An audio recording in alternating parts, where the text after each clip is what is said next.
Dragonet Prophecy.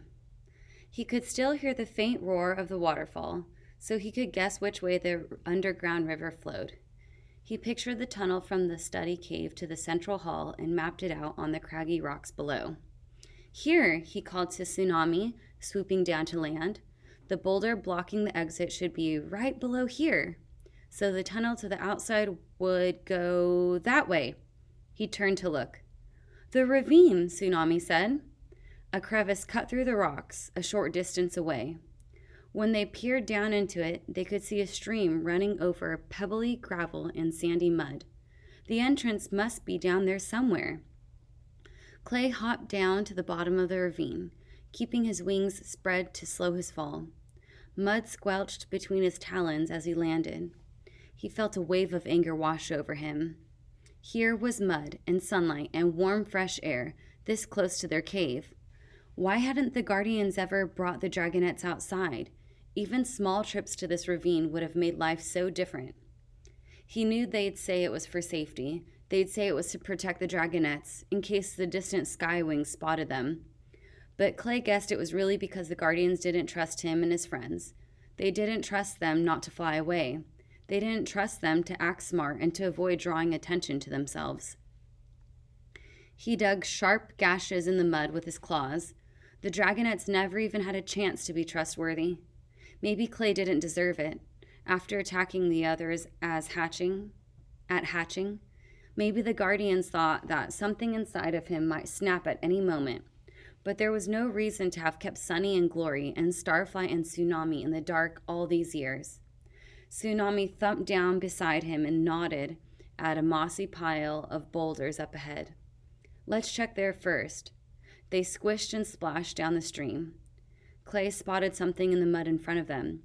He flared his wings up to stop Tsunami from going any further. Look, he said, dragon tracks. Fresh dragon prints were stamped into the riverbank with a deep line of a tail dragging between them. They disappeared suddenly as if the dragon had lifted off into the sky. Clay gingerly fit one of his own feet into a print. It was dwarfed by the size of the other dragon's talons. If it came from our cave, Tsunami said, and I'm sure it did, then it must be Kestrel. How do you know? Clay asked. Tsunami put her own foot down next to one of the prints. No webs between the claws, she said, so it's not a sea wing.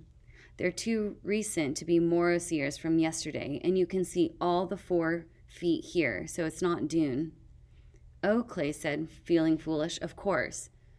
There are prints leaving but not coming back, Tsunami said, her voice rising with excitement.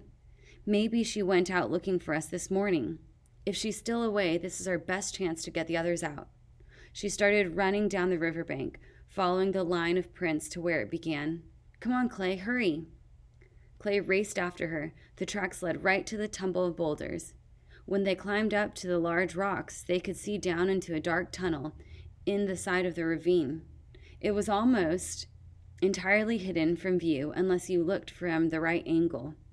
What is it? Tsunami whispered. Why didn't she hide her tracks better? Clay worried. What if it's a trap? It's not, Tsunami said confidently. Kestrel doesn't know we're coming back for the others. She doesn't think like that. If she were one of us, she'd escape and leave everyone else behind without a second thought. That sounded true to Clay. Kestrel never believed that dragons could keep their word or care about other dragons. She was in a hurry to find us, that's all, Tsunami pointed out. Clay glanced up at the sky, anxious. If Kestrel hadn't bothered to be cautious, she must be really angry with them. Tsunami lowered herself into the tunnel, and Clay slid down beside her. He was warm enough now to make fire, so he breathed a small burst of flame to give them a glimpse of the tunnel ahead. They edged forward as Tsunami's scales began to glow.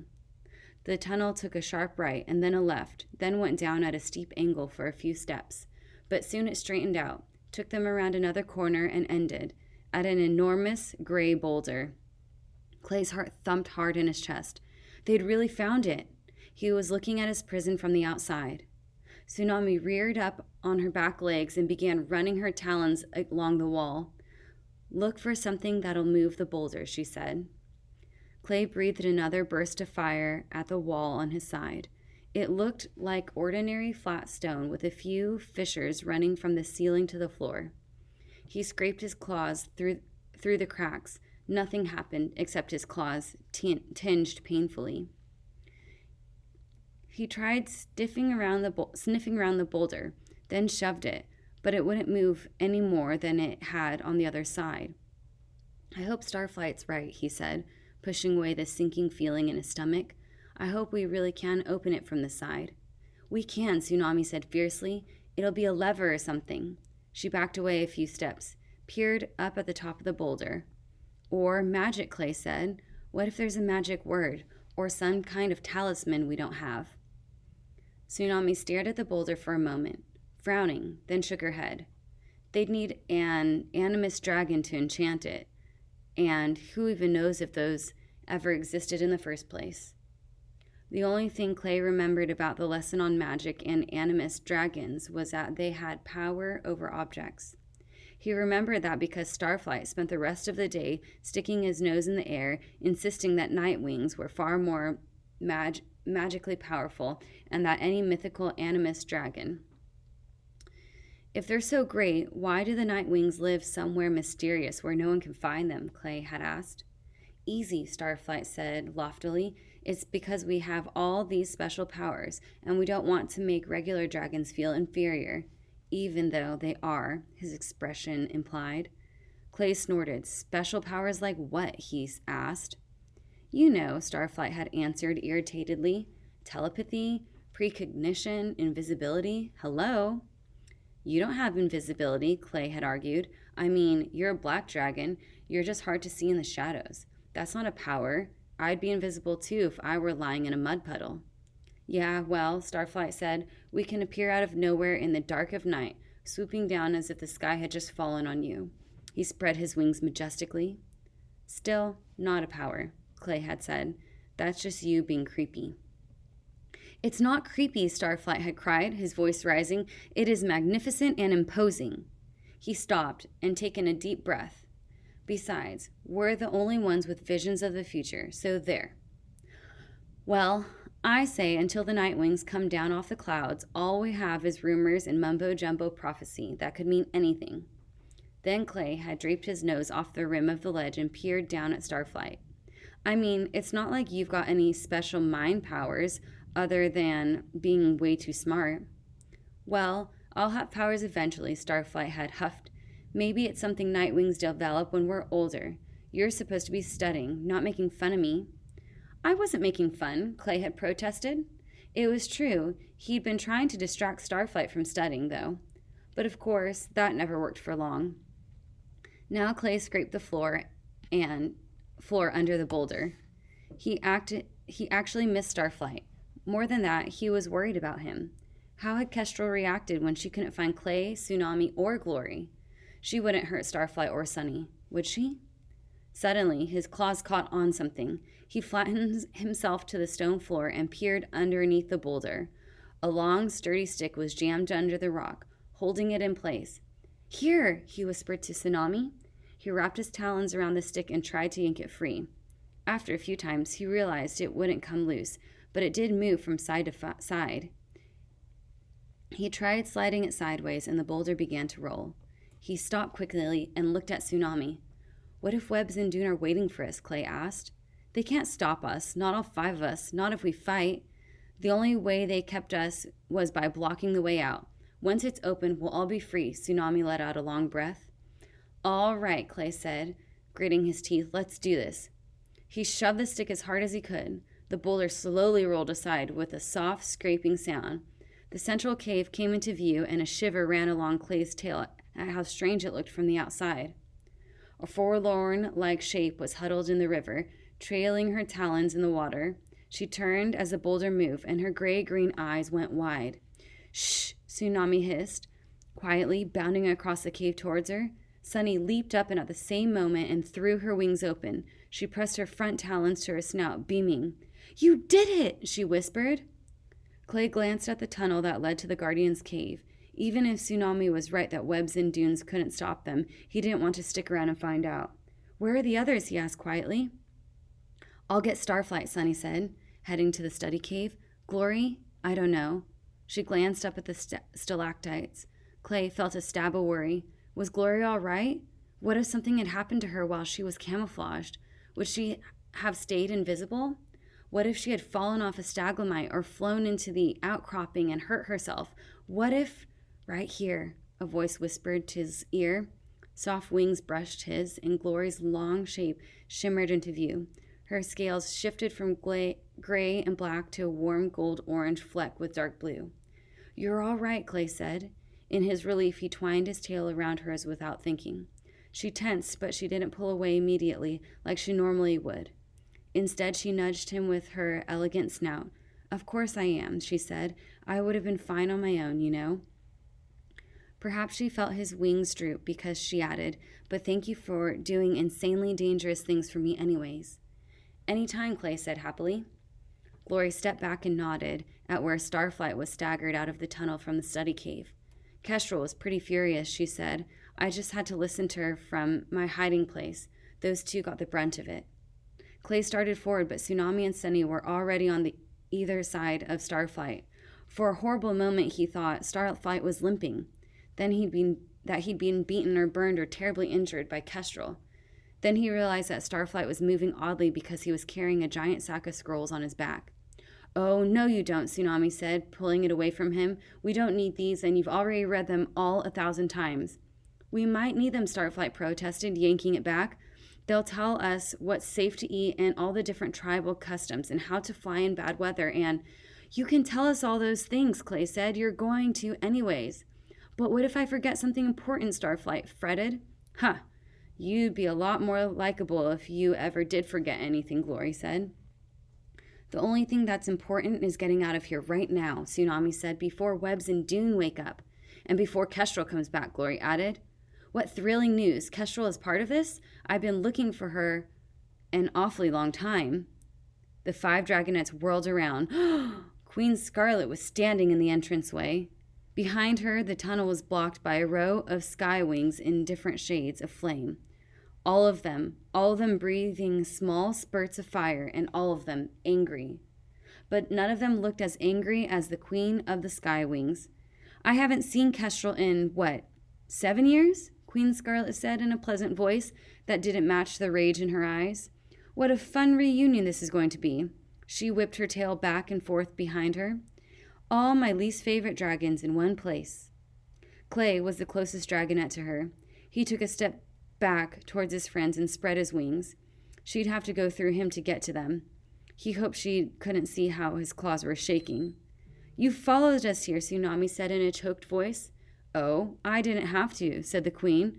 Someone sent up a lovely, helpful smoke signal for me. Led us all right here. What a brilliant idea. My idea, Clay thought, horrified. This is my fault. I brought the Sky Wings down on us. Who are you? Sunny squeaked. Now really, this is getting insulting, said the Queen. You're in my territory. Apparently you're living under my mountain. I am only the most important dragon for hundreds of miles. How dare you not recognize me? She arched her neck and spread her bejeweled wings. Queen Scarlet of the Sky Wings, Starflight breathed. He crouched low, touching his head to the floor and crossing his front talons together. Now, that's more like it, she said, striding into the cave. 3 moons. It's gloomy in here. She glanced around, spotted Starflight's stack of scrolls, and set it ablaze with one burst of fire. Starflight stared at the burning scrolls, frozen in place. Clay edged sideways, trying to shield him and Sunny and Glory, all at once. If only he were bigger. My goodness, Queen Scarlet said, squinting. You're a Nightwing. She battled Clay aside as if he were made of leaves and grabbed Starflight's chin. Clay scrambled up again and took a step towards her, but the clanking of armor and grim expression of the Sky Wings spilled into the cave made him stop. A Nightwing not yet 10 years old, Scarlet said, turning Starflight around and prodding his scales like he was a cow she planned to eat for dinner. How thrilling. They don't normally let their dragonettes out into the world. We might corrupt their superior perfection or something, you know. She breathed smoke into his face and he coughed.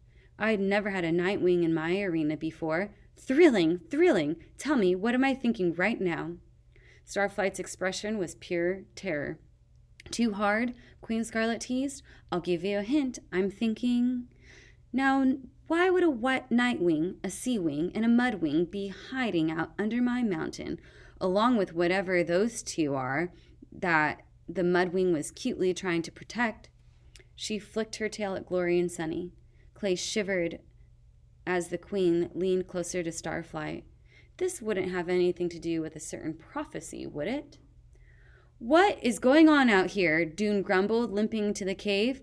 He stopped short at the sight of the sky wings. His black eyes turned slowly toward the queen, and Clay saw fear on his face for the first time ever. Webs, he yelled, and then the maimed sandwing hurtled across the cave towards the queen. Stop, Shunny shrieked, they'll hurt you. Dune didn't seem to hear her. Dune didn't seem to hear her. He seized Queen Scarlet and flung her away from Starflight. Don't touch them, he roared. You'll never get your claws on them. The queen twisted in midair and landed on her feet, facing him, hissing. They're mine now, she snarled. She launched herself at Dune. Webs came pounding into the cave just as the Skywing soldiers erupted towards their queen. He barely paused before throwing himself in their way. His tail smacked 3 of them, and his claws raked the underbelly of another. Clay had never seen him fight before, so he hadn't known Webs could be dangerous. Stay back, Clay said to Sunny. And you should hide yourself, he said to Glory. Disappear while you try to die for us again, she said. No thanks. She pushed past him and went after Tsunami, who was already fighting alongside Webs. Clay shoved Sunny up into a boulder and ran to join them. Wait, I can help, Sunny called. Can't I? These dragonets are scared, Dune shouted at Queen Scarlet, smashed him into stalagmite. She was smaller than him, but deceptively strong, and his old injuries slowed him down. He staggered up, gasping, with his scared wing trailing crookedly beside him. They're dragonets of destiny. You can't have them. But what if it's my destiny to play with them, she said, lashing her claws at his stump. He howled, and a stream of blood poured from the new wound. Oh, wait, that's right, she said. I don't care about destiny. I don't care about prophecies or any of that nightwing silliness. She scored her talons along his wing, ripping open the scars. Besides, they made me awfully mad, then ran away. That happens to me far too often. But you know what? I always find the ones who betray me in the end, even if I have to wait 7 years. The queen seized Dune by the neck and pinned him up against the wall. Right, Kestrel? Clay stumbled. The sky wing he was fighting knocked him over and trapped his wings and tail and wings beneath 4 massive feet. The battle seemed to freeze for a moment, and then, from his crushed position, Clay saw Kestrel slide into the cave.